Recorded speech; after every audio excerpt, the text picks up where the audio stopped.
अगर आप Indian politics में इंटरेस्ट रखते हैं तो आपने ये दो शब्द जरूर सुने होंगे। पहला है वामपंथी यानी लेफ्ट विंग और दूसरा है दक्षिणपंथी यानी राइट विंग। अक्सर न्यूज़ डिबेट्स में भी आपको इन शब्दों का इस्तेमाल होता नजर आ ही जाएगा। दरअसल ये दोनों ही अलग अलग आइडियोलॉजीज यानी विचारधाराएं हैं जिसके हिसाब से पॉलिटिकल पार्टीज बटी हुई हैं। और मजे की बात तो ये है कि दोनों ही आइडियोलॉजीज से इंस्पायर होने वाली पार्टियां समाज का भला करने का दावा करती है।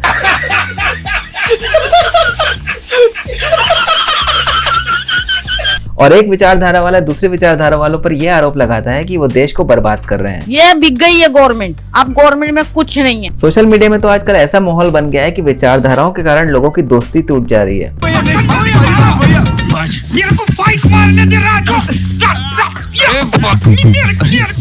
ये भी साधारण बात है जब कोई पॉलिटिकल पार्टी कुछ मामलों में लेफ्ट विंग को सपोर्ट करे और कुछ मामलों में राइट विंग को सपोर्ट करे, और यहीं से लेफ्ट लीनिंग पॉलिटिकल पार्टी और राइट लीनिंग पॉलिटिकल पार्टी जैसे शब्दों का जन्म हुआ है। एक का लेफ्ट विंग विचारधारा की तरफ झुकाव होता है तो दूसरी पार्टी का राइट विंग विचारधारा की तरफ झुकाव होता है।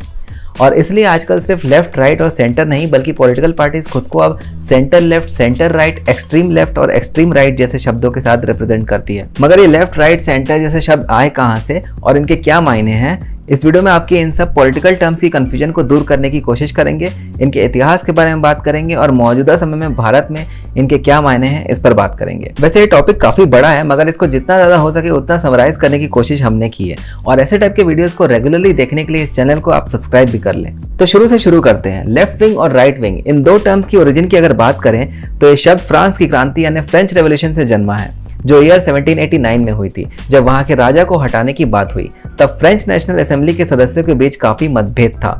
सदस्य दो हिस्सों में बंट गए।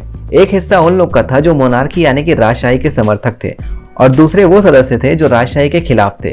उन्होंने अपने बैठने की जगह को भी बांट लिया था। राजशाही के विरोधी क्रांतिकारी सदस्य यानी कि जो परिवर्तन चाहते थे वो असेंबली के प्रिसाइडिंग ऑफिसर के बाईं ओर यानी लेफ्ट साइड बैठ गए, जबकि राजशाही के समर्थक कंजर्वेटिव सदस्य प्रिसाइडिंग ऑफिसर की दाईं ओर यानी राइट साइड बैठ गए। इस तरह वहां से लेफ्ट विंग और राइट विंग का कॉन्सेप्ट वजूद में आया। यहीं से ये दोनों आइडियोलॉजीज भारत की जमीन तक भी आ पहुंची।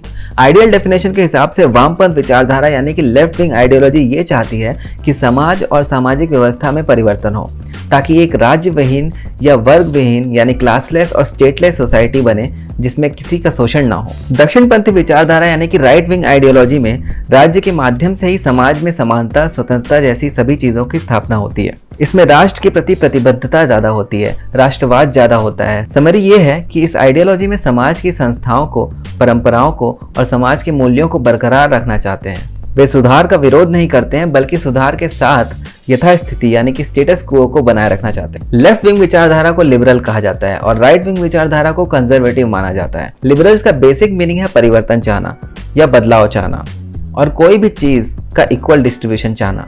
वहीं दूसरी ओर कंजर्वेटिव का मतलब ये माना जाता है कि जो सभ्यता चली आ रही है, जो प्रथा चली आ रही है, जो पद्धतियां चली आ रही है, वो पद्धति किसी भी प्रकार से कंजर्व रहे और यहाँ से वो कंजर्वेटिव शब्द भी आया। दूसरा अंतर यह है कि लेफ्ट विंग विचारधारा में रिलीजन और पॉलिटिक्स को दोनों को अलग करके रखा गया है। वहीं राइट विंग विचारधारा में यह माना जाता है कि पॉलिटिक्स और रिलीजन को साथ में लेकर चलना चाहिए। अगली कंफ्यूजन ये होगी कि भारत में कौन सी लेफ्टिस्ट पार्टी है और भारत में कौन सी राइटिस्ट पार्टी है। तो जनरली सीपीआई, सीपीएम को लेफ्टिस्ट का दर्जा दिया गया है और बीजेपी जैसी पार्टियों को राइटिस्ट का दर्जा दिया गया है, लेकिन एक्चुअल में कोई भी प्योर लेफ्टिस्ट नहीं है और कोई भी प्योर राइटिस्ट नहीं है। यहाँ पे अगर रिलीजन को बेस मानकर चलें तो कांग्रेस, सीपीआई और सीपीएम जैसी पार्टियों को लेफ्ट लीनिंग मान सकते हैं और वहीं दूसरी ओर बीजेपी और एआईएमआईएम जैसी पार्टियों को राइट विंग मान सकते हैं। लेकिन इकोनॉमिकली लेफ्ट और राइट की बात करें तो कोई भी पार्टी इकोनॉमिकली राइट विंग नहीं है, क्योंकि इकोनॉमिकली राइट विंग होने का मतलब ये माना जाता है कि सरकार को इकोनॉमी से जितना ज्यादा सेपरेट किया जाए उतना ही बेहतर है और भारत में ऐसा नहीं है। बात करते हैं इन दोनों आइडियोलॉजीज में से बेहतर कौन सी है, तो इसका जवाब ये है कि ना तो एक्सट्रीम राइट अच्छा है ना ही एक्सट्रीम लेफ्ट अच्छा है। दोनों ही खतरनाक हैं मगर दोनों ही विचारधाराओं में ऐसी चीजें हैं जिसे अपनाकर सेंटर की विचारधारा पर चला जा सकता है। क्योंकि एक्सट्रीम लेफ्ट विंग के रूप में हमने कंट्रीज देखी हैं जैसे चाइना और रशिया। चाइना में माओ था और रशिया में स्टालिन था और ये दोनों ही मास किलिंग के लिए फेमस थे। एक्सट्रीम राइट विंग विचारधारा पर जो कंट्रीज आती हैं जैसे ज्यादातर मिडिल ईस्ट कंट्रीज, जिनमें आप अगर गलती से भी किसी के रिलीजन का मजाक उड़ाते हैं तो बहुत ही कड़ी सजा मिलती है। उदाहरण के तौर पे देखा जाए तो मूल परिभाषा के हिसाब से अगर आप एक्सट्रीम लेफ्टिस्ट हैं तो जो भी मनी मेकिंग चीजें हैं, पैसे वाले लोग हैं, तो उनके पैसों को आप गरीबों में बांट देंगे, वो भी फ्री ऑफ कॉस्ट। ऐसे में जो ज्यादा पैसे कमाने वाले लोग हैं यानी कि बिजनेसमैन, वो डीमोटिवेट हो जाएंगे। ऐसे में देश की प्रोडक्टिविटी भी लगातार कम होने लगेगी। अगर एक्सट्रीम राइटिस्ट की बात करें तो उसमें भी जितना ज्यादा प्राइवेटाइजेशन होगा उतना ही जरूरतमंद लोगों के पास चीजें आना बंद होने लगेगी, क्योंकि सरकार का हस्तक्षेप कम हो जाएगा और साथ ही में उनका रिलीजन पे भी फोकस ज्यादा होता है और ऐसे में समाज को सही मायने में एक साथ आगे बढ़ाना मुश्किल हो जाता है। एक और उदाहरण लेते हैं एजुकेशन पॉलिसी का। जितने भी वामपंथी यानी कि लेफ्टिस्ट आइडियोलॉजी के लोग हैं, उन लोग ऐसा मानते हैं कि चाहे कोई भी हो, धनी हो या निर्धन हो, सभी को एक ही प्रकार की शिक्षा दी जानी चाहिए।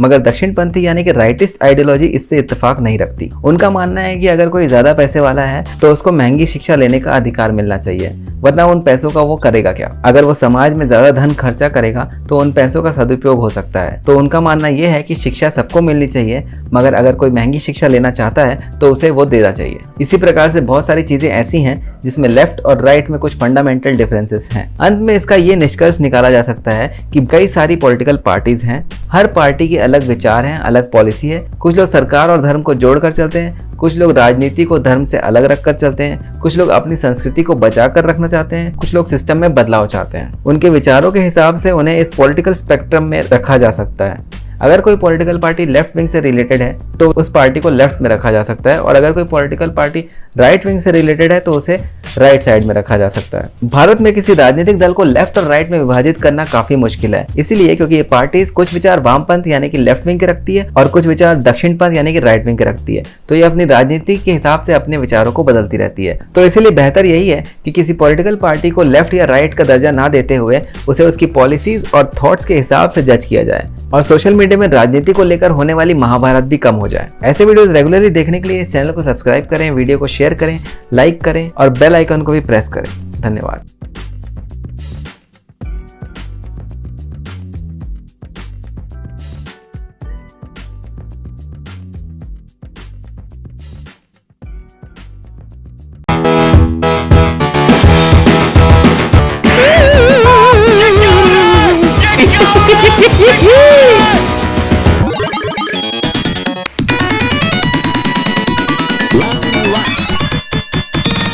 स्वागत है आपका इस फ्रेश वीडियो में, जहां हम आपको इंडियन मीडिया और पाकिस्तानी मीडिया के स्ट्रीट फाइटर्स से मिलवाएंगे।